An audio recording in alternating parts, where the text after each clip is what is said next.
सावधान। नमो अरहन्ताणं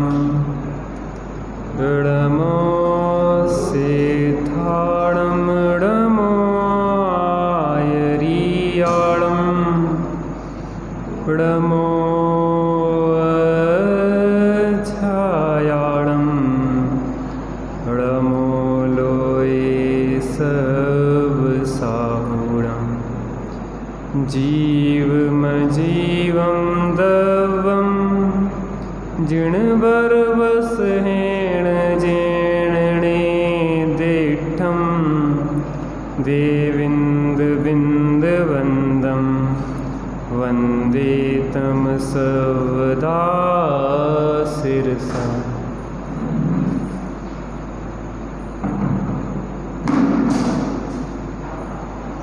राम कहानी सुनो रे राम कहानी, राम कहानी सुनो रे राम कहानी। सुनत हरस आवे ओ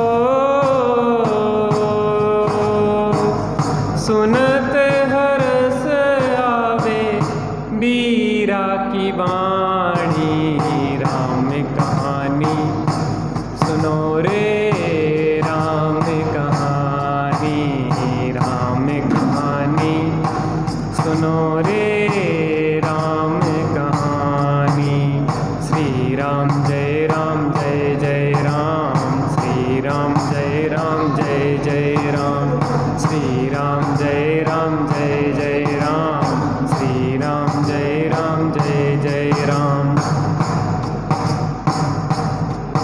दशरथ के राज दुलारे कौशल्या की आंखों के तारे।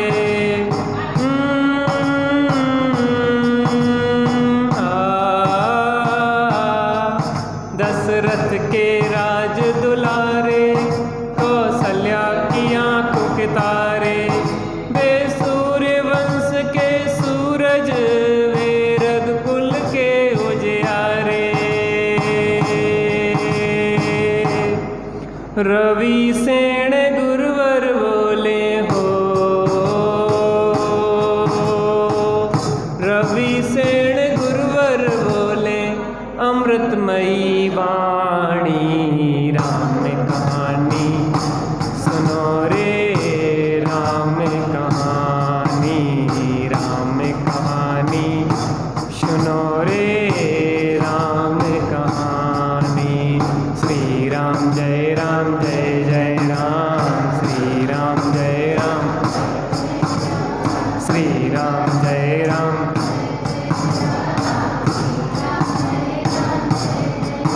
चक्रवर्ती धनुष गढ़ करके ले आए सीतावर के।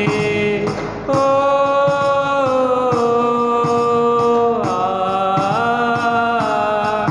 चक्रवर्ती धनुष गढ़ करके ले आए सीतावर के।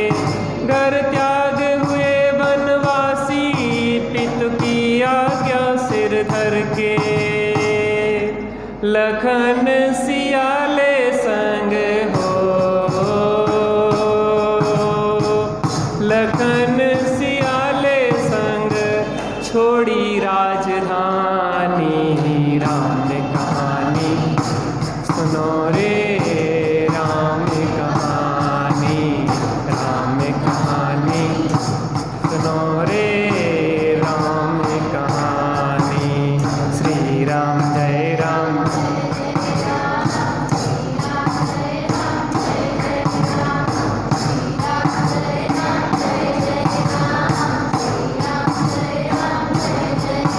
सिंहनाद दशानन करके ले आया सीता हर के। ओ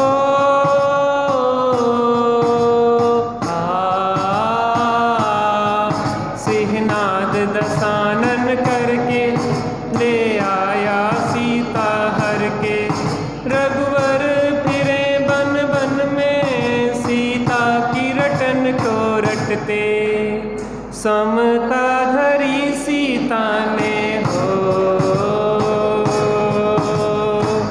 समता धरी सीता ने, तत्व ज्ञान बल से राम कहानी सुनो रे, राम कहानी, राम कहानी सुनो रे, राम कहानी। श्री राम जय राम,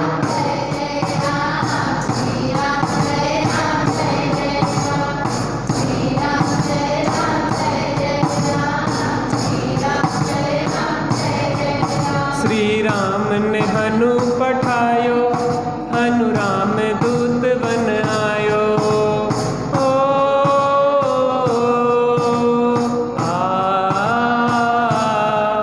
श्री राम ने हनु पठायो, हनु राम दूत बन आयो।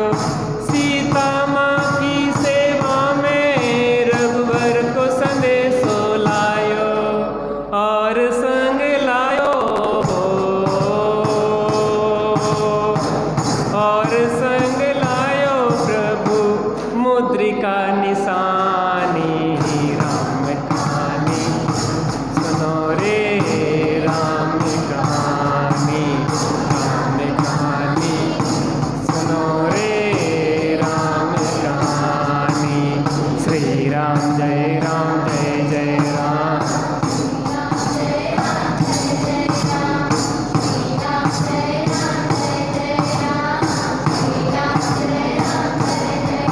लखन दसानन बध करके, रघुलाए सीता जय के। ओ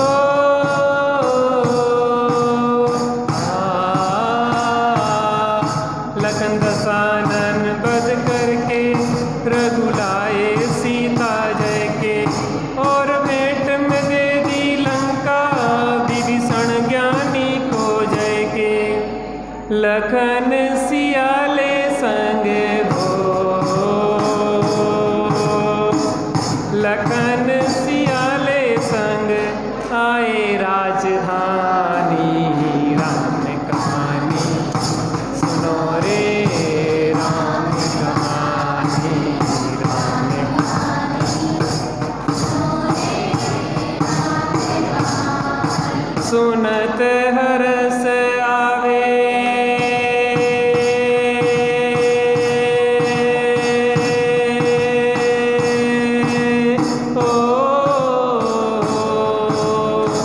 सुनत हरस आवे बीरा की वाणी। राम कहानी सुनो रे, राम कहानी, राम कहानी सुनो रे, राम कहानी। श्री राम जय राम, जय जय राम।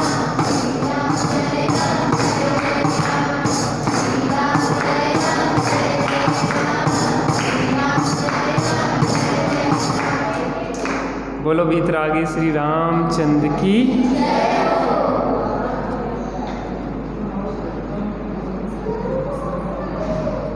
कई बार ऐसा होता है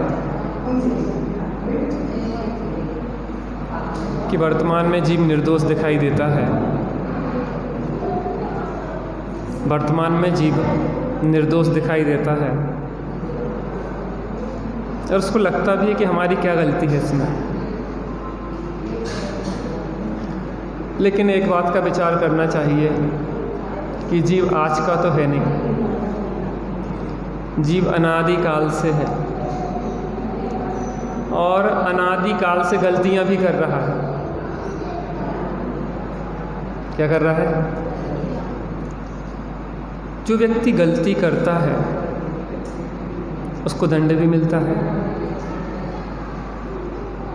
गलतियां इस भव की भी हो सकती है, पूर्व के अनेक भवों की भी हो सकती है।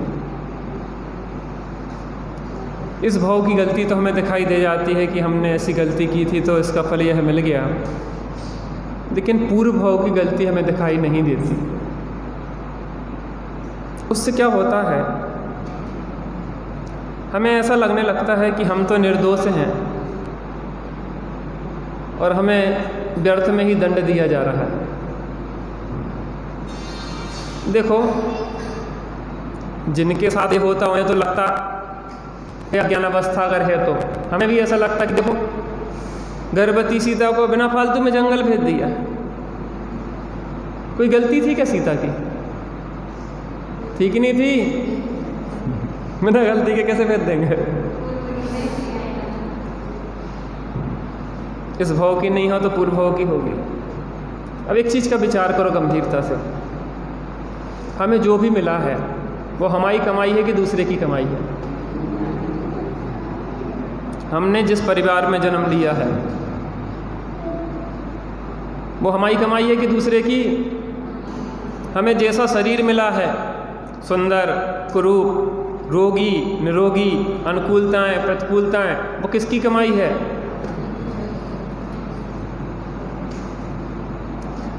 हमें परिवार के लोग कैसे मिले हैं? अच्छे मिले हैं, बुरे मिले हैं, हमारे साथ दुर्व्यवहार करते हैं, हमारे साथ सद्व्यवहार करते हैं, हमारी संतान निरोग है, रोगी है। कई लोगों की संतानें ऐसी होती हैं कि ऐसी बीमारी से युक्त होती हैं बचपन से, ये पूरे जीवन भर संभालना पड़ता है। ये सब मिला है, जो परिकर मिला है, जो व्यवस्थाएं मिली हैं, वो कैसे मिली है? स्वयं किए जो फल निश्चय ही करें आप, फल देन तो स्वयं किए। परीक्षा में पेपर तो आपने अच्छा दिया था और नंबर हमें मिल गए, अच्छा हुआ बरा? ऐसा नहीं होता? हो जाता, एक के नंबर दूसरे में चढ़ जाता। हमारे शिविर में तो कई बार ऐसा हो जाता कि दो नाम एक से नाम के हों तो इसके नंबर उसमें चढ़ जाए, बाद में वो कहे कि यार हमने करे थे अच्छे, फिर बाद में रीचेक करते, क्योंकि हम लोग क्या है शिविर में हर दिन की पूरी एक पॉइंट बाई पॉइंट भरते, एक दिन में नंबर 90 पॉइंट मिलते, 8 दिन से शिविर चला तो 90 के हिसाब से पूरा। अब वो लिस्ट में दो नाम में रोल नंबर में कुछ गड़बड़ यहाँ वहाँ हो गया, तो लास्ट में क्या होता है, यहाँ का वहाँ, वहाँ का वहाँ हो गया, और जिसने एक दिन आया उसको नंबर 1 गिफ्ट मिल गई, और जो हमेशा आता रहा उसको गड़बड़ हो गई। तो ऐसी व्यवस्था अगर कर्म करने लग जाए, कर्म से गलती होती? कर्म करने लग जाए ऐसी व्यवस्था कि आपका पाप का उदय इन्हें दे दें और इनका पुण्य का उदय आपको दे दें, अच्छा रहेगा ना? हैं? व्यवस्थाएं भंग। लेकिन हम गंभीरता से अपने हृदय पे हाथ रख के विचार करें कि जो भी हमें मिला है, कहीं हमें उसमें दूसरे का दोष तो नहीं दिखाई देता। हम दुखी किसके कारण से हैं? हम सास के कारण दुखी हैं, हमारी बहू खराब है हम इसलिए दुखी हैं, हमारा शरीर रोगी है हम इसलिए दुखी हैं, हमारा पति खराब है इसलिए हम दुखी हैं, हमारी संतान बीमार है इसलिए हम दुखी हैं, हमारा मोहल्ला पड़ोस बहुत खराब है इसलिए हम दुखी हैं। किस लिए दुखी हैं? किस लिए दुखी हैं बताइए? ये तो शास्त्रीय भाषा है। लगता क्या है हमें? क्या? ये तो चतुराई की बातें कर रहे हैं।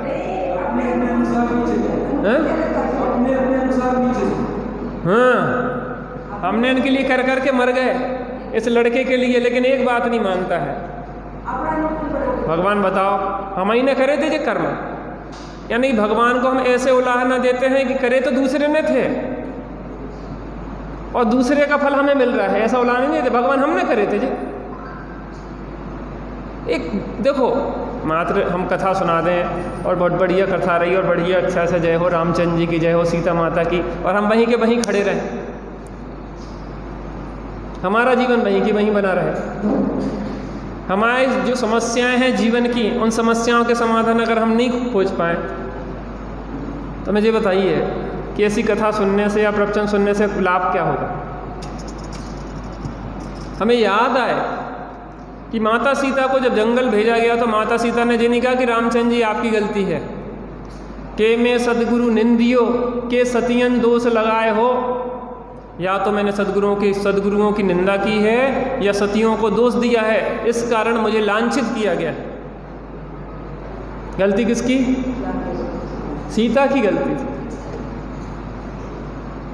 गलती किसकी? हमारी की पड़ोसी की? हमारी की हमारी सास की? हमारी की हमारी बहू की? हमारी की हमारी पत्नी की?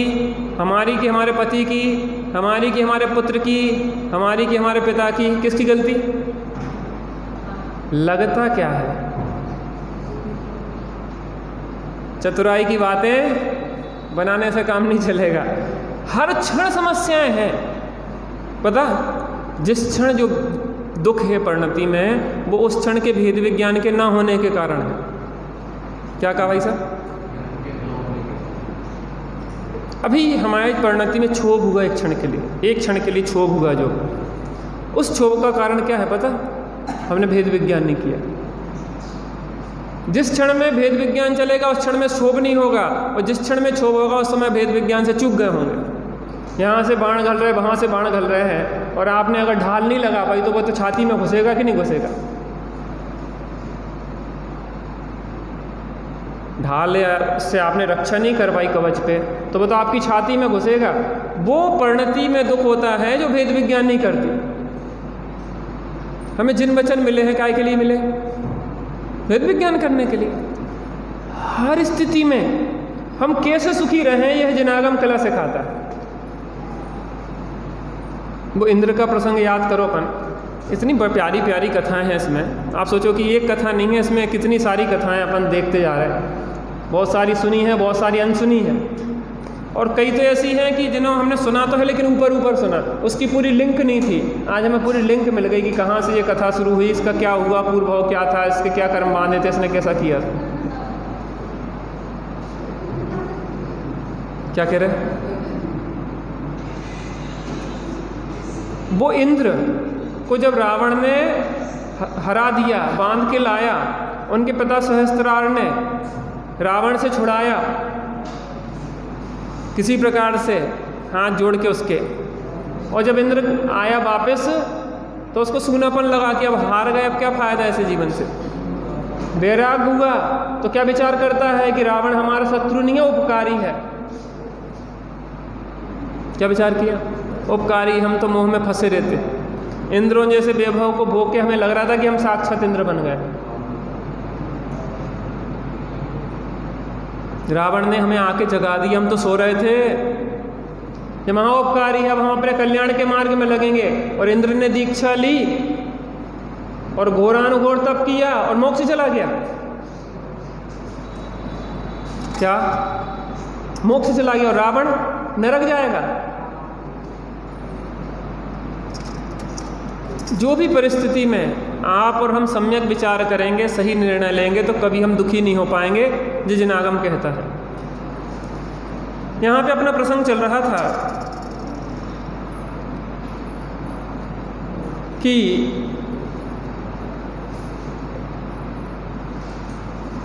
सभा में, वीर प्रभु की सभा में, वहाँ पे राजा श्रेणिक बैठे हुए थे, और जब हनुमान का प्रसंग आया कि हनुमान ने भी वहाँ पे व्रतादि लिए, तो वहाँ पे श्रेणिक को विचार आया कि हनुमान जी का जो जीवन चरित्र अपन सुने, कैसा है, क्या जीवन रहा, क्या अनुकूलताएं प्रतिकूलताएं रहीं। तो वीर प्रभु से कहा, गणधर स्वामी से कहा कि प्रभु हमारा हृदय हनुमान जी का चरित्र सुनने के लिए आतुर है, कृपया आप उनके चरित्र को सुनाएं। तो वहाँ पे चरित्र सुनाना प्रारंभ किया। विजयार्थ पर्वत की श्रेणी में आदित्य नाम का नगर था। वहाँ प्रहलाद नाम के राजा राज्य करते थे। उनकी रानी का नाम केतुमती था, और पुत्र का नाम पवनंजय था, पवन कुमार था। यहाँ पे महेंद्रपुर नगर में राजा महेंद्र राज्य करते थे। उनकी पत्नी का नाम हृदय वेगा था। अरिंदमादि 100 पुत्र और एक पुत्री थी, नाम क्या था? अंजना। अंजना बहुत सुंदर थी, रूपवान थी। ऐसा लगता था कि समस्त धरती की सुंदरता को लेकर उस अंजना को बनाया गया है। जब यौवन अवस्था को वह प्राप्त हुई तो पिता को विकल्प हुआ महेंद्र को कि हमारे पुत्री के लिए योग्य वर क्या होगा। मंत्री वरों से जब उनने बैठ के चर्चा की कि बताइए कौन राजा ठीक रहेगा, तो वहाँ पे सर्वप्रथम रावण का नाम लिया गया।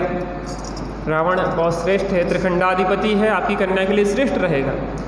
तो एक मंत्री ने कहा कि वो ठीक बात कह रहे हो, लेकिन उसकी बहुत सारी रानियां हैं, आपकी पुत्री का ध्यान कैसे रख पाएगा, तो मुझे योग्य नहीं लगता कि आप रावण को अपनी पुत्री दें। फिर उन्होंने कहा कि एक बहुत ही सूरवीर प्रतापी विद्युतप्रभ नाम का एक राजकुमार है, राजा है, और वह विद्युतप्रभ बहुत शक्तिशाली है, बहुत गुणवान है, वैराग्यवान है, ज्ञानी धर्मात्मा है, उस जैसा धरा पे दूसरा दिखाई नहीं देता है, आप उसको अपनी कन्या दीजिए।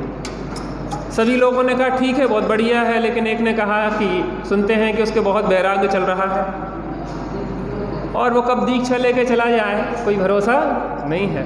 आप पुत्री के साथ विवाह करो और वो दीक्षा लेके चला जाए, फिर क्या होगा पुत्री का। लौकिक दृष्टि से लोग ऐसा विचार करते हैं। फिर एक मंत्री ने कहा कि पवन कुमार है, प्रहलाद का पुत्र, वो आपकी कन्या के लिए बहुत उत्तम रहेगा, अच्छा धर्मात्मा है, बहुत सुंदर है, रूपवान है और बहुत गुणवान है और सूरवीर है, प्रतापी राजा। सब लोगों को वह जच गया और इस प्रकार से सभी लोगों ने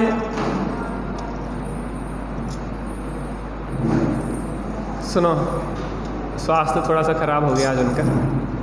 हाँ, वो क्या है, सत्संग भैया आए हैं तो उनका स्वाध्याय रखा था अपन ने, लेकिन क्या है रास्ते में आए ना सफ़र करते हुए तो लू वगैरह लग गई, क्या हुआ, वो चबलेसर वगैरह, माने गर्मी में बहुत ज़्यादा सिर दर्द कर रहा है और तबीयत ऐसी बिगड़ सी रही उनकी। हाँ, तो हाँ हैं वहाँ पे, उन्होंने करा है थोड़ा सा, तो अभी स्वास्थ्य उनका अनुकूल नहीं लग रहा है। हमने उनसे कहा कि अगर थोड़ा अनुकूल लगे तो आ जाना, लोग आपको सुनने के लिए आए हैं, तो देखते हैं अगर उनका स्वास्थ्य अनुकूल होगा तो उनका लाभ लेंगे अपन तो एक आध दिन में। अभी क्या है, वो दरअसल वहाँ पे रहे ना कोटा में, तो 10-12 दिन से इतना बोलना हुआ कि उनका गला बिल्कुल बैठ गया, बहुत ज़्यादा तकलीफ़ चल रही, आवाज़ भी एकदम प्रॉपर निकल नहीं पा रही उनकी, तो वो थोड़ा सा तकलीफ़ में है इस विषय से भी। और अभी आज आए हैं तो थकान भी हो गई है, तो इसलिए थोड़ा सा देखते हैं, हम कह के आए हैं उनसे, अगर उन्हें अनुकूलता होगी तो आ जाएंगे, है ना।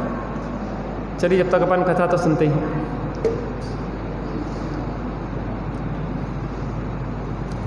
इस प्रकार से पवनंजय से विवाह तय हुआ और मानसरोवर के तट पे, वहाँ पे सब तय हो जाने के बाद पवनंजय ने अंजना के बारे में सुना कि अंजना बहुत खूबसूरत है, बहुत गुणवान है, रूपवान है, सुशील है। तो अपने मित्र प्रहस्त से कहा कि मित्र, तुम अगर सच्चे मित्र हो, चाहते हो तो मुझे एक बार अंजना को दिखलवा दो। किससे मिलवा दो? अंजना से मिलवा दो। जितनी आतुरता हमें दूसरों को देखने में, दूसरों से मिलने में है, क्या उतनी आतुरता अपने से मिलने में और अपने को देखने के लिए है? हम वहाँ पे अपनी मर्यादाओं को भी भूल जाते हैं, माता पिता गुरुजन की मर्यादाओं को भी भूल जाते हैं और हम अकार्यों को भी कर देते हैं। लेकिन एक बार अंतर से लगन लगे अपने को देखने की, अय कथमपि मृत्वा तत्व को तू हलीसन, मौत की कीमत पर एक बार लगो। बार बार विचार करते हैं, बार बार कहते हैं, ये मनुष्य बहुत कीमती है बेटा, अपने से एक बार मिल तो लो, एक बार अपने से मिल लो। पर से मिलने का मिथ्या प्रयास हमने आज तक बहुत किया, लेकिन पर हमारा था नहीं, है नहीं और हो सकता नहीं।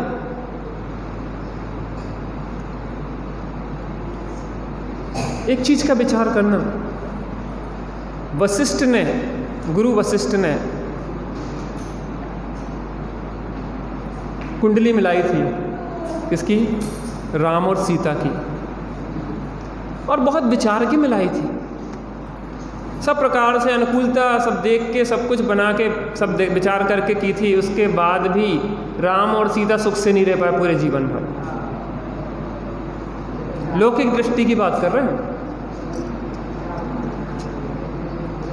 परस्य प्रीति हमेशा दुखी तो देने वाली है। राम और सीता दुखी दुखी रहे, क्यों?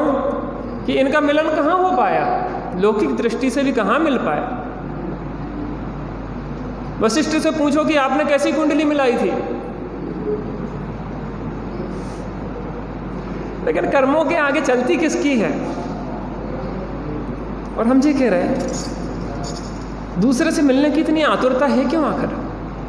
सीता राम को याद कर रही हो, राम सीता को याद कर रहे हैं।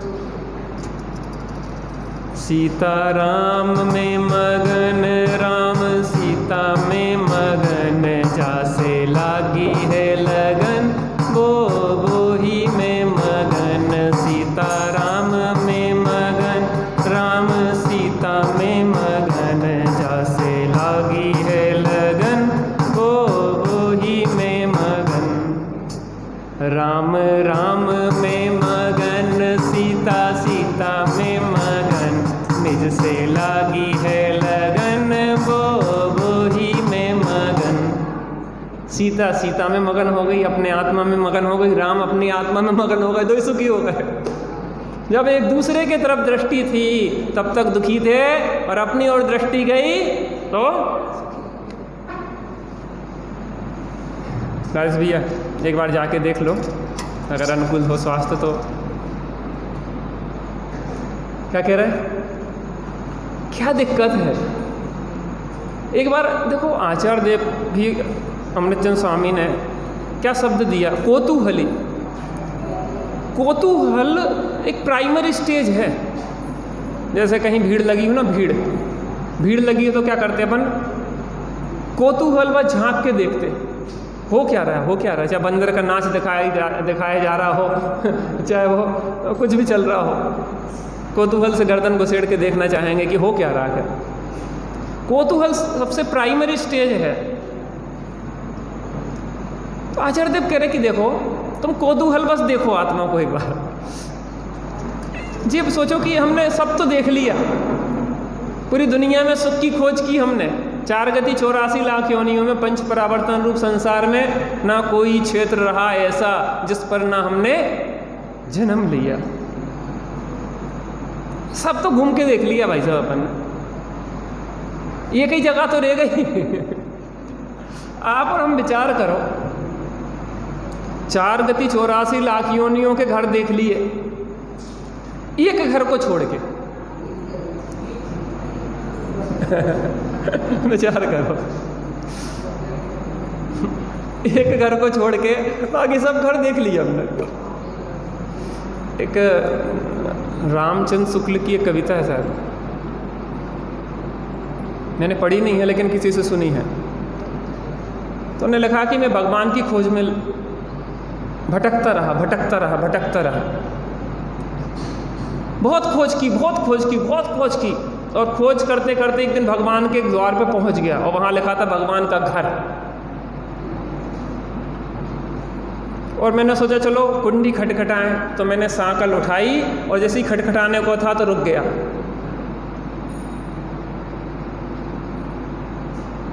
अगर भगवान सही में मिल गए तो फिर कोई काम ही नहीं रह जाएगा, फिर मैं करूँगा क्या? जब वो एक घर मिल जाएगा तो फिर कहीं जाना आना घूमना फिरना सब बंद हो जाएगा। तो मैंने चुपचाप, वो कुंडी थी, धीरे से वहीं के वहीं रख दी कि थोड़ी खनक भी ना, भगवान द्वार ना खोल दें गलती से। अभी तो मुझे संसार के बहुत सारे काम हैं चाचा। उन्होंने लिखा कि मुझे बहुत सारे काम हैं और इतनी जल्दी भगवान का द्वार मिल गया। अब इसमें समस्या ये है कि एक बार एंट्री हो गई तो वापसी की तो व्यवस्था है नहीं। तो अभी एक काम करते हैं और काम निपटा लेते हैं। घर अपन ने देख लिया भगवान का, जब इच्छा होगी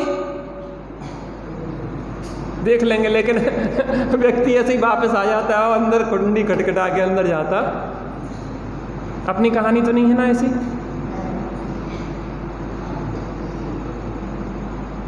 कितने साल के हो गए अपन अम्मा जी? कितने साल के हो गए अपन? 65 साल के। 65 10 लक्षण को विदा कर दिया हमने। हमारे यहाँ अम्मा जी हैं, 75-76 साल की हैं वो, 25 साल से आश्रम में है, तो थोड़ी सी वो क्या है, चिड़चिड़ी सी हो जाते हैं। बूढ़े लोग हैं, अब इसकी कमरी तो चिड़चिड़ी सी हो जाती है, थोड़ी चिड़चिड़ी सी है वो। तो हमारे यहाँ एक राजेश भैया भी हैं, तो 10 लक्षण पर में एक आसन उपवास वगैरह खूब करती हैं। पूरे 10 दिन एक आसन करेंगी, फिर पुणे का उपवास करेंगे, और सब ऐसे खूब व्रत उपवास खूब करती हैं। तो हमारे राजेश भैया हैं, तो कभी कभी हंसी में कहते हैं कि 10 लक्षण तो निकल गए, लेकिन एक भी लक्षण प्रकट नहीं है। वही गुस्सा, वही समस्या, वही चिड़चिड़ाहट, वही समस्या, लक्षण एक भी प्रकट नहीं है। तुमने उपवास तो खूब कर ले, एक आसन तो खूब कर ले। हमारे साथ ऐसी कहानी तो नहीं है, ये तो वहाँ के लोगों की बात है। क्यों? वहाँ के लोगों की बात है ना, यहाँ तो ऐसा नहीं है।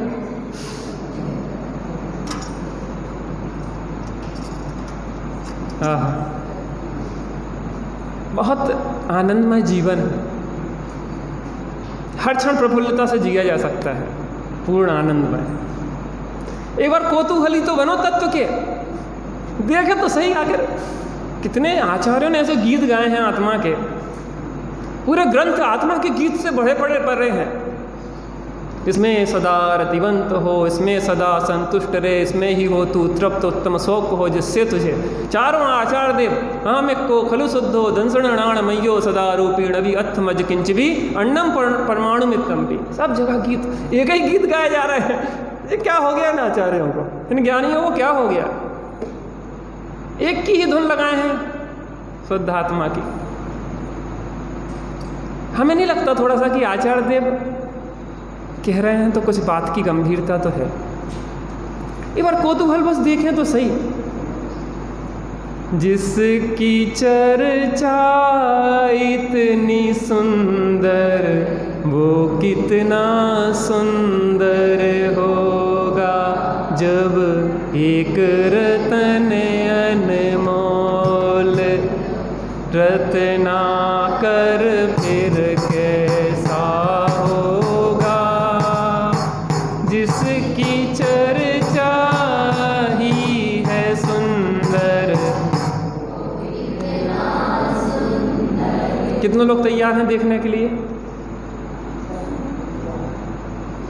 ऐसी सभा लगी थी तो उन्होंने कहा, एक पंडित जी बैठे थे, उन्होंने कि कितने लोग मोक्ष जाने को तैयार हैं? तो कोई का हाथ नहीं उठा, एक का ऐसा हाथ उठा।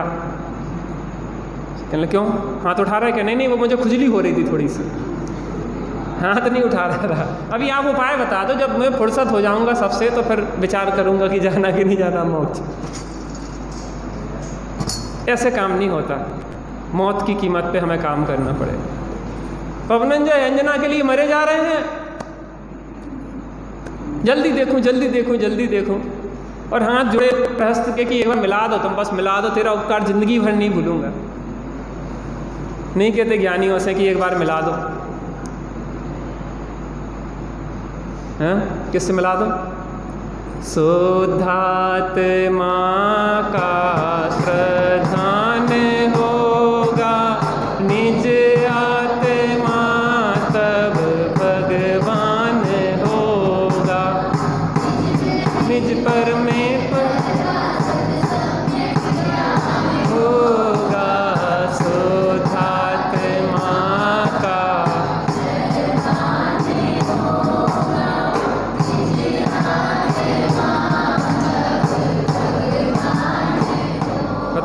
जो भगवान आत्मा से मिलाने के आड़तिया हैं, मीडिएटर हैं, तो मिलना चाहो तो इनके माध्यम से मिल सकते हैं। अनादि का अपरिचित मार्ग है, देवसाद गुरु के बिना नहीं मिलेंगे, क्योंकि मिलना तो आत्मा से है लेकिन जाने ही नहीं हमने मार्ग। एक बार उनसे मिल के देखें, भगवान से भी नहीं मिल पाए, भगवान आत्मा से भी नहीं मिल पाए। पहुंच गए, छुप के देख रहे थे, सखियां आपस में बातें कर रही थी। एक सखी ने कहा, तेरा तो भाग्य खुल गया, अरे इंद्र तुल्य तुझे पति मिला है। पवनंजय कैसा रूप लावण्य सौंदर्यवान है, उसके मुकाबले तो कोई दिखाई नहीं देता।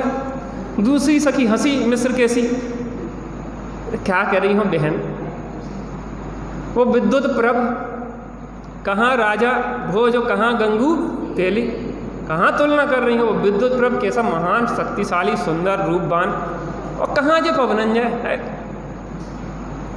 कहाँ समुद्र, कहाँ डबरा पानी का पोखर, कहाँ तुलना हो सकती है। इस तरीके से वचन जैसे ही पवनंजय ने सुने तो अंदर में एकदम क्रोध से लाल पीले हो गए। इसकी इतनी हिम्मत, इस दासी की इतनी हिम्मत, और दूसरी बात इस अंजना की, कि अपने पति होने वाले पति की बुराई सुन रही है।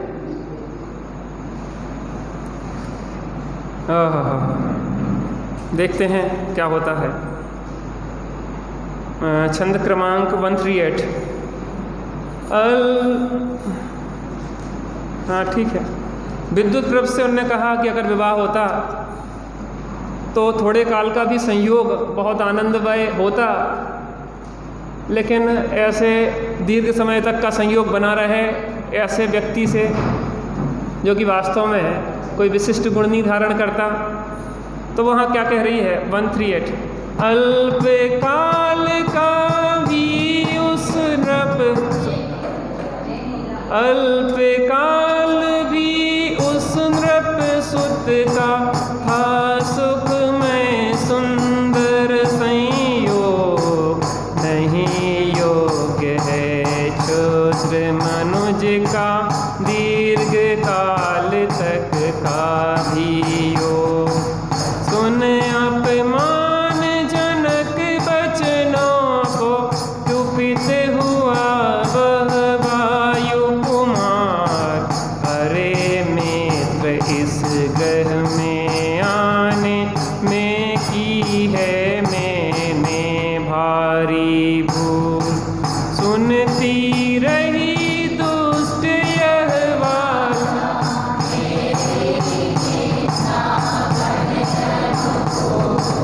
निंद वचन बोले इसकी सुखी सुने अंजनायों चुपचाप। इन दोनों का बध नहीं लगेगा मुझको पाप, इसका नहीं प्रेम है मुझ पर विद्युत प्रभ की मन में जा। चलो यहाँ से शीघ्र सदन पर, नहीं करूँगा मैं अब ब्याह।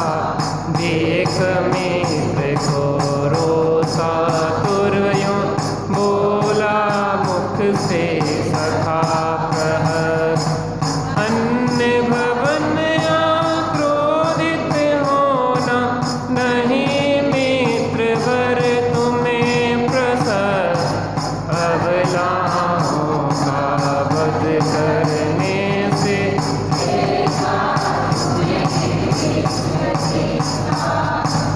नहीं योग्य यह कार्य यहाँ पर, करिए मन में तनिक विचार।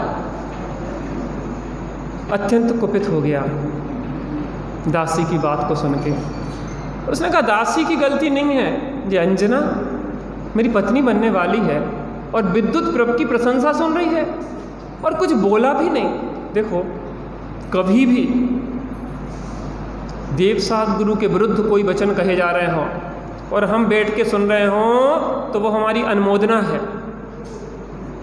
या तो ऐसी जगह जाओ नहीं जहाँ देवसात गुरु की अवमानना होती हो, और जाओ तो तत्काल उसका विरोध करना चाहिए।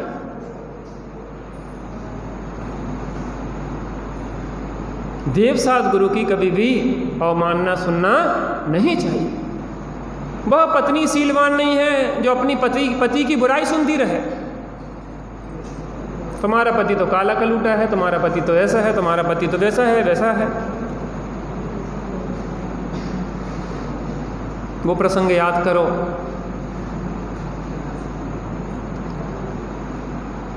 कोढ़ था किनको? श्रीपाल को। और श्रीपाल के संदर्भ में लोग कहते थे कि तुम्हारा कोड़ी पति कोड़ी है, तो वो क्या कहती थी? कौन? मैना सुंदरी क्या कहती थी? नहीं नहीं, वो तो मेरा कामदेव जैसा है। कहाँ कोड़ी दिखाई देता है तुम्हें?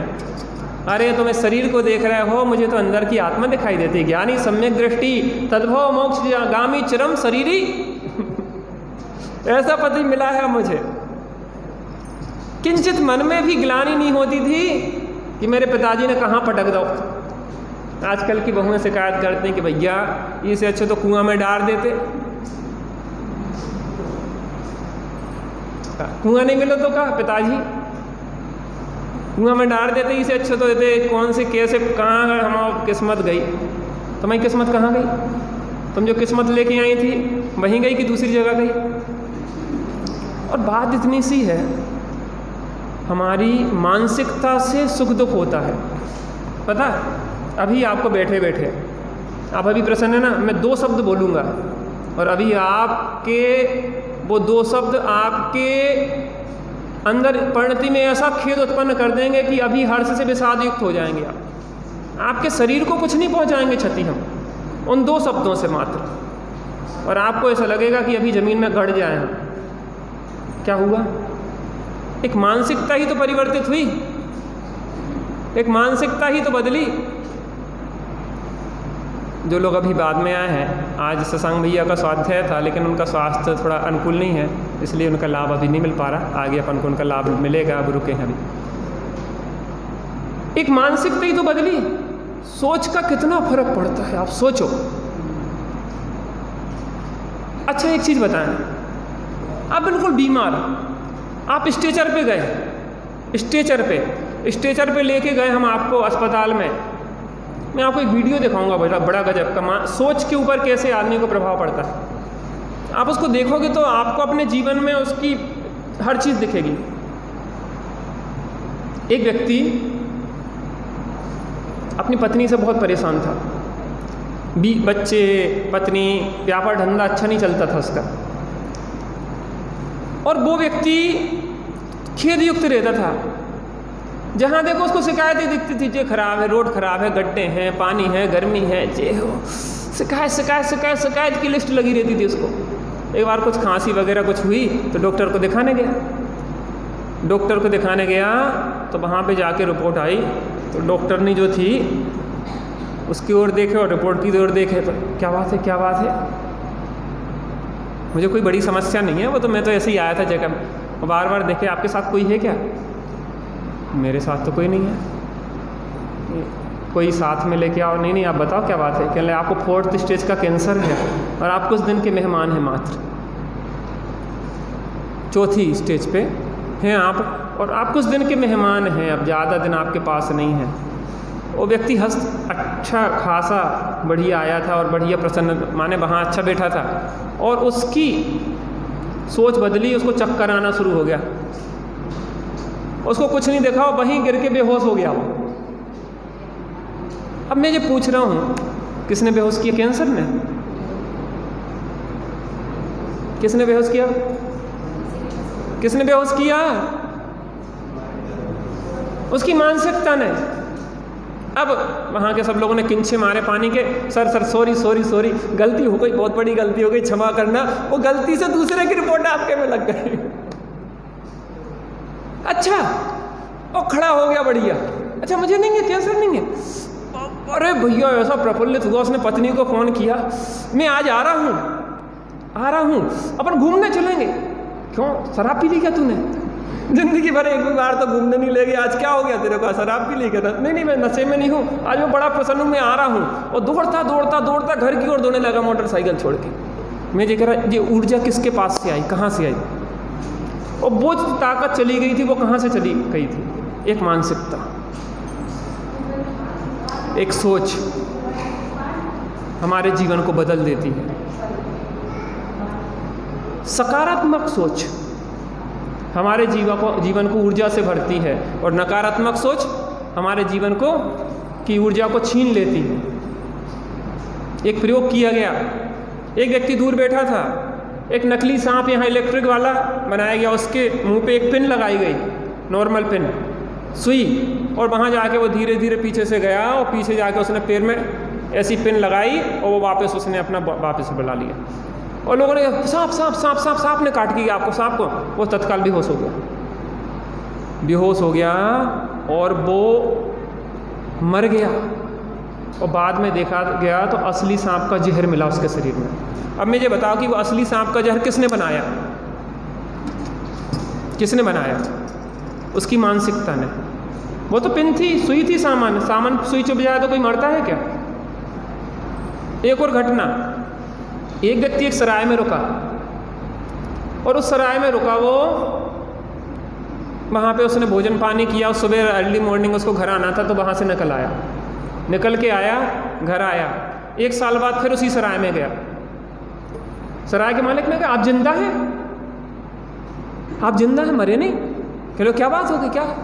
वो 1 साल पहले आप आए थे ना, जब जो भोजन किया था उसमें जहरीला कोई जीव सांप वगैरह गिर गया था और जितने लोग थे वो तो सब मर गए थे, आप कैसे जिंदा है? और वहीं गिरा और मर गया।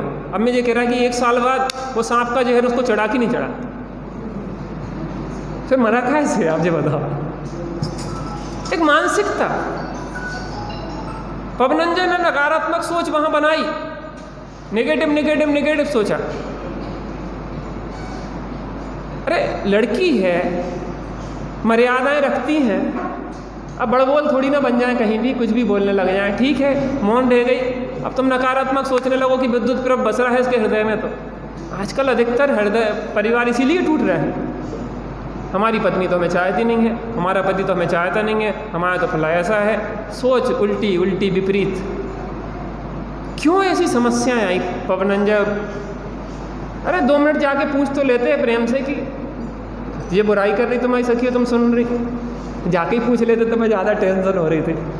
लेकिन पूछेंगे नहीं, अंदर में घुटते रहेंगे, हमारी ये सोच है भाई साहब, अंदर में घुटेंगे, हम उस बात को साफ नहीं करेंगे। परिवार में समस्या पता कब बनती? आपके परिवार में बहुत समस्याएं हैं, लेकिन परिवार के सब लोग बैठ के एक बार कंसल्ट नहीं करते कि आखिर समस्याओं का समाधान क्या है। बैठते ही नहीं परिवार में हम लोग।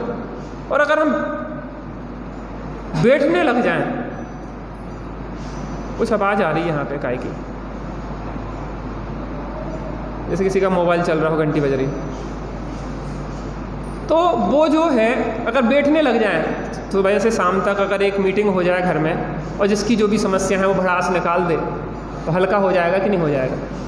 अरे आप सोचते हो कि बहू तो छोटी है, उसको तो हमारी दब के रहना चाहिए। अरे उसकी बात विचार भी तो सुनना चाहिए कि उसकी समस्याएं क्या है। हर किसी की समस्याएं हैं, हर किसी की समस्याएं हैं, उसका भी विचार सुनो। छोटे बच्चे की भी समस्याएं हैं। आपके घर में छोटी बच्ची है ना, सब लोग उसको डांटते फटकारते रहते, उसकी तो सुनते नहीं। यही तो है, कौन सी है? ये नहीं है, यही है। अब सबके सब उसको, इतने सारे बड़े लोग हैं मिलके बेचारी के ऊपर इतना बोझा ला देते कि नहीं ऐसा नहीं कर, वैसा नहीं कर, ये नहीं करना, वो नहीं करना।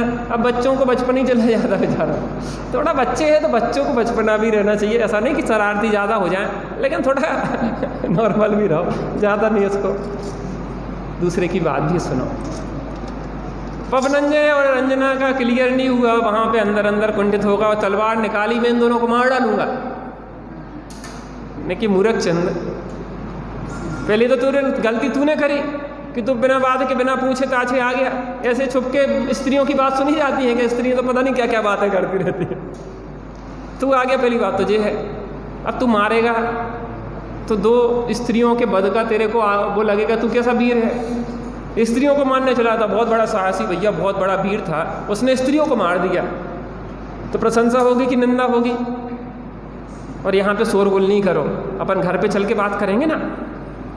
दूसरे के यहाँ आए हो, यहाँ पे फालतू बहस कर रहे हो, तो प्रहस्त ने समझाया कि चलो वहीं बात करते हैं, निपटेंगे अपन बाद में, अभी चलो तुम यहाँ पे शोरगुल नहीं करो। प्रबल शत्रुओं पर पड़ते हैं जग में वीरों के हथियार, करो न अबला हत्या द्वारा, नेत्र मलिन अपनी तलवार, नहीं दोष कन्या का उसमें, व्यर्थ आपका उस पर क्रोध,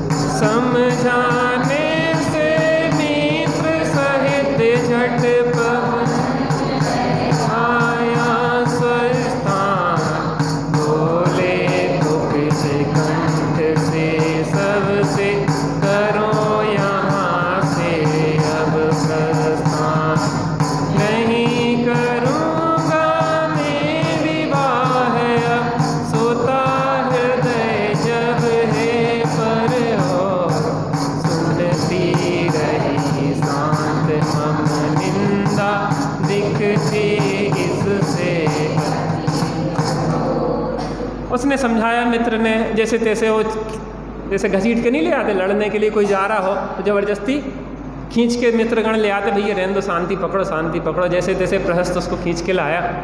घर पे बात करेंगे अपन शांति से बैठ के। वहाँ पे उसने कहा कि मैं शादी नहीं करूँगा। सब लोग कहने लगे क्या बात होगी भैया, यार यहाँ तो तुम बिल्कुल लालायित थे, शादी कब होगी जल्दी से, फटाफट शादी करवा दो। हैं, फटाफट करवाना कि नहीं जल्दी से जल्दी शादी करवा दो, हमारी कैसी हो लूली लंगड़ी कहानी कुबड़ी। आजकल तो पता नहीं क्या हो गया, हम जी कहते हैं शादी के लिए लोग व्यक्ति पागल हुए जा रहा है। जैन है कि अजैन है कि अच्छी है कि बुरी है कि संस्कारी है कि कुसंस्कारी है, कोई मतलब नहीं है। अरे अकेले कौन से परेशान हो, अकेले में आनंद करो ना लेकिन अकेले में भी जब एकत्व विभक्त ना मिले तो व्यक्ति कुंठित होने लग जाता है। अंतर की आराधना करो तो हर क्षण आनंद होगा, दूसरों की चाह ही उत्पन्न नहीं होगी। तृप्त ही त्यागी होता है। क्या कहा? तृप्त ही त्यागी होता है, छोड़ना नहीं पड़ता, छूट जाता है। क्या कह रहे? छोड़ना नहीं पड़ता, छूट जाता है। वहाँ पे उसने कहा कि मैं शादी नहीं करूँगा। ऐसी कन्या जिसके हृदय में कोई दूसरा बसता है, मैं उस कन्या से विवाह करके क्या करूँगा? वो मेरी बुराई सुनती रही, क्योंकि उसके हृदय में विद्युत प्रभ बस रहा था। वो दासी, उसकी इतनी हिम्मत कि मेरी बुराई कर रही थी। क्या क्या शब्द सुने, क्या क्या कहे उसने, और जयंजना ने कोई बात उसकी नहीं काटी। इससे मैं विवाह करने वाला नहीं हूँ। मचा बिकट कोलाहल क्षण में सुनी सर्वबाला ने बात, हुई व्यथित अतिशय बर मन में, हुआ हृदय में देने लगी दोष बल विधि को, कैसा दुख आ पड़ा अपार कटुक भास देती हुई सतत बेकार।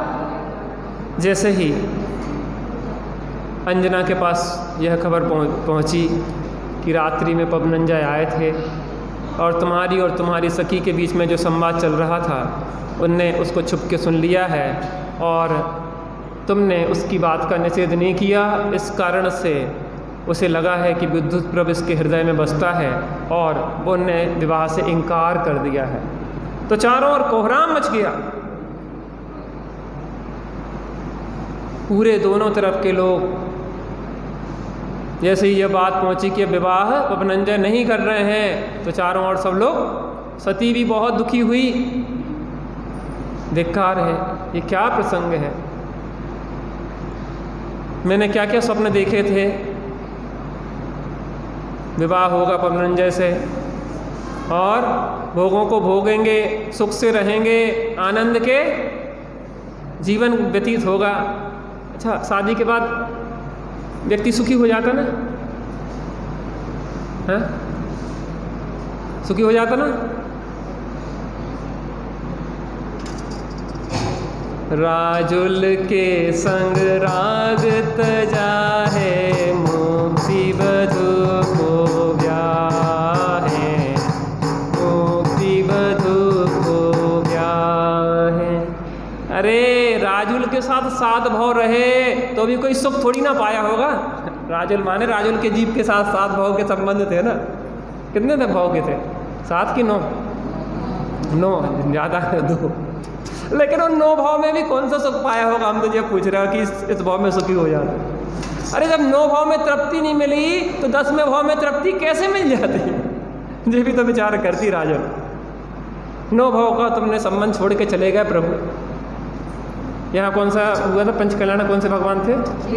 नेमिनाथ। तो वो सब प्रसंग घटा होगा, आप लोगों को याद होगा कि स्वामी 9 भाव का संबंध छोड़ के आप जा रहे हैं, अब हमारा क्या होगा? क्या होगा?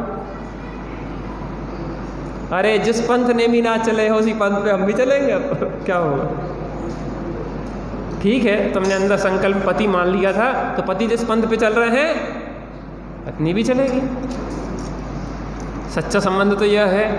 और फिर कर्मों की कड़ियाँ तोड़ दी पति ने, तो पत्नी भी तोड़ेगी इस भाव में नहीं तो आगे के भाव में तोड़ेगी, उसमें क्या है। ये है सच्चा। पता, अब अनंत काल का संबंध होगा। कहाँ? सिद्धालय में जाके। अगर संबंध बनाना ही है तो ऐसे संबंध बनाओ जो कभी टूटे नहीं। बनाना कि बनाना है? बनाना कि नहीं बनाना? कि राग आग दहे सदा ताते सैमामृत से ये चिर भजे विषय कसाय अब तो त्याग निज पद कहाँ रचो पर पद में न तेरो पद यहे क्यों दुख सहे अब दौल हो सुखी सपद रच दाव मत। यानी कितनी मधुर मधुर बातें बता गए, लेकिन हमारे पास, यहाँ के लोगों के पास तो बहुत समय है। 10 लक्षण चले गए लेकिन हम लोग डटे हैं। अभी भी उतने ही लोग हैं जितने 10 लक्षण पर्व में आते थे, बल्कि अब तो हमें ऐसा लगता है कुछ हल्के से हो गए। 10 लक्षण पर्व में ऐसा लगता है लोग प्रेशर में जीते हैं। उन्हें लगता कि 10 दिन में धर्म ज़्यादा इकट्ठा से इकट्ठा, खूब कर लो, खूब कर लो, खूब कर लो। ऐसा लगता कि अब बहुत हो गई धर्म करते करते, अब थक गए भगवान, थोड़ा रेस्ट दे दो। कैसा धर्म है जिससे कि हमारा आनंद न बढ़ता? भदैया नहीं सदैया हो जाए हम। क्या हो जाए? भदैया नहीं सदैया हो जाए। सदा दिवाली संत को 12 मास बसंत, हमेशा बसंत ऋतु चले हमारी। सुनील भाई सब तो संत बन गए जे, क्योंकि जे रोज पूजन करने लगे। ये भदैया नहीं, जे सदैया हो गए। क्यों? कुछ लोग ऐसे होते हैं विशेष पुरुषार्थी, वो झटपट काम कर जाते हैं, जो धीरे गति वाले नहीं करते रहते धीरे धीरे। और कुछ लोग ऐसे होते फटाफट काम किया, अंजन निरंजन बन जाता, और पीछे वाले देखते रहते, अरे ये तो वो है सप्तव्यसनी, ऐसा वैसा वैसा, और वो मोक्ष। अंदर की लगन लगे तो काम तो ऐसी चुटकियों में होता है। ऐसे गए और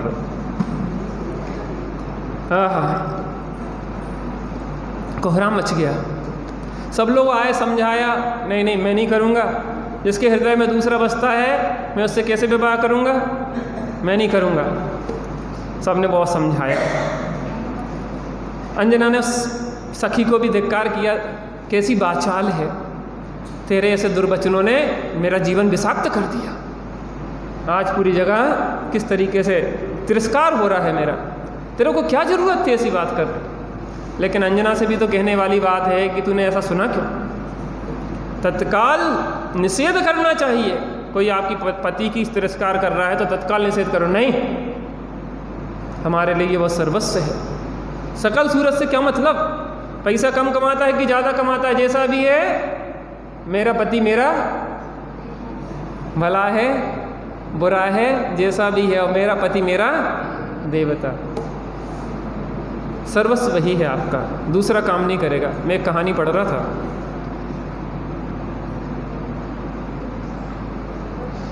किसकी लिखी है मुझे याद नहीं आ रही हो, आपने शायद पढ़ी होगी पहले की कोई उपन्यास, कोई उसकी कहानी थी अच्छे लेखक की, कि एक मजदूर के साथ एक बहुत खूबसूरत किसी कन्या का विवाह हो गया। मेहनत मजदूरी करता था, खेती किसानी करता था, गरीब था, तो दोनों बड़े प्रेम से रहते थे। जो भी होता था वो शांति से रहते थे। एक बार क्या हुआ कि उसका जेठ है या देवर कोई भी उसके लिए एक साड़ी लाया। तो कहाँ चक्कर में पड़ी, जिंदगी भर फटी चिथरी साड़ी पहनती हो, लो जी एक बार साड़ी लो और एक बार पहन के दिखा दो तुम, नहीं तो मैं फांसी लगा के जान दे दूंगा अगर तुमने पहन के नहीं दिखा।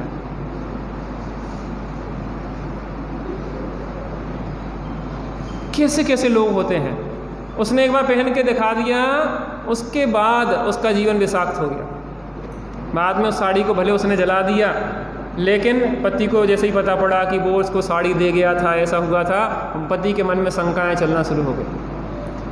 पति बीमार होते होते पति मर गया। यहाँ इसकी पत्नी मर गई, जो जेठ था या जो भी था रिश्तेदार। और फिर उसके बाद वो दोबारा आया कि अब मुझसे विवाह कर लो, तुम्हारा पति नहीं है, मेरी पत्नी नहीं है। कहला नहीं, मैं मर जाऊंगी लेकिन तुम्हारे साथ विवाह नहीं करूंगी। लेकिन भले वो सीलवान थी, लेकिन एक गलती ने पूरे जीवन को बर्बाद किया कि उसकी बात पे कि वो फांसी लगा रहा था, लगा लेता भैया। तुम दूसरे की स्त्री पे कैसे ज़बरदस्ती कर सकते हो? हमारा पति कैसा है, कमज़ोर है, काला है, कलूटा है, गरीब है, मजदूर है, उससे क्या मतलब? हमारे लिए वो सर्वस्व। हमारी पत्नी कैसी है उससे तुम्हें कोई मतलब नहीं है, वो हमारे लिए सर्वस्व है। ये जीवन भर का बंधन है, ये लौकिक मर्यादाएं हमारी। इन लौकिक मर्यादाओं को तोड़ेंगे तो लौकिक जीवन भी संकट में होगा, और पारलौकिक मर्यादाओं को तोड़ेंगे तो पारलौकिक जीवन भी संकट में। एक द्रव्य दूसरे द्रव्य का नहीं होता। ये पारलौकिक मर्यादाएं हैं, और लौकिक मर्यादाएं हैं कि अपने सीलवान पति पत्नी के अलावा कोई दूसरा इस रूप में स्वीकार नहीं होता। तेरी वाणी ने ही संप्रति मचा दिया भीषण उत्पात, दुख निसाहो दूर शीघ्र ही, कैसे प्रगटे सौख्य प्रभात, विकसित उसे पर पड़ा भयंकर विकट तुषार, लज्जा बस कुलवंती सुताब, करे न मुख से शब्द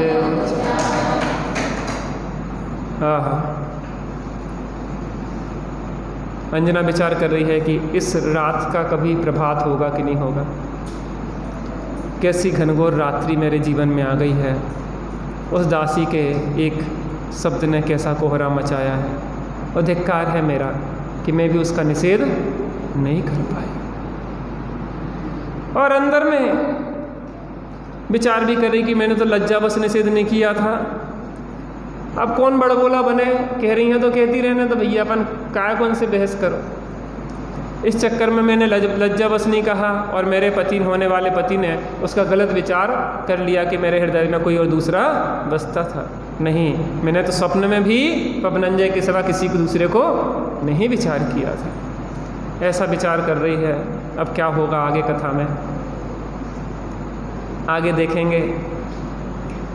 पवनंजय से मिलन होगा कि नहीं होगा, मिलन होगा भी तो कैसा होगा। उदय कैसे विचित्र हैं आप सोचो।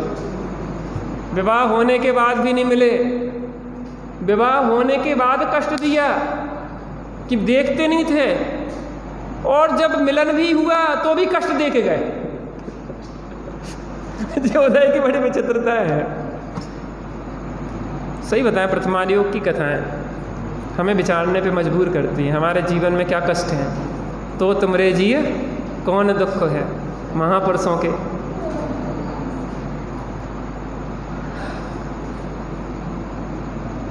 तू जागरे चेतन प्राणी, कर आत्म की अगवानी, जो आत्म को लखते हैं उनकी है अमर कहानी, उनकी है अमर कहानी। कहीं दर्पण देख विरक्ति, कहीं मृतक देख वैरागी, बिन कारण दीक्षा लेते वे पूर्व जन्म के त्यागी। तुम भूल न जाओ उनको, इसलिए कहूँ एक कहानी, जो आत्म को लगते हैं उनकी है अमर कहानी।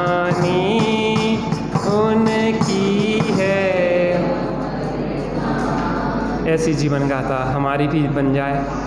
एक दिन हमारी जीवन गाथा भी ऐसे ही गाई जाएगी कि सिंगोली नाम का एक ग्राम था, वहाँ पे एक शीलवान कन्या रहती थी, एक शीलवान पुरुष रहते थे, और उनके जीवन में इस प्रकार से उन्होंने अपनी आत्मा की आराधना करके मोक्ष दशा को प्राप्त किया है। सुनो जी मंगल जैन पुराण, या सो जीवन